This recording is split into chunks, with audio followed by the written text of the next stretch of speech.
Le conseguenze del lockdown e le restrizioni per il contenimento della diffusione del virus hanno inciso pesantemente sulle casse di Palazzo dei Giganti, anche per ciò che riguarda i parcheggi della città.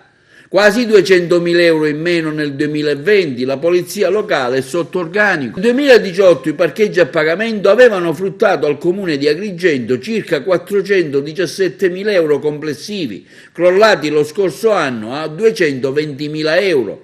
Con il netto calo degli incassi dello scorso anno, il comune deve quindi rinunciare ad alcune centinaia di migliaia di euro in un periodo difficile per l'amministrazione.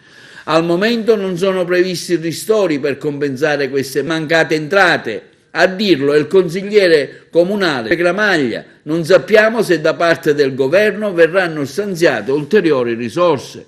Detto ciò, continua Gramaglia, occorre precisare che il servizio di sosta sul suolo pubblico non si configura come un servizio essenziale, bensì come un servizio pubblico locale a rilevanza economica. Pertanto i relativi proventi sono necessari per la natura economica del comune.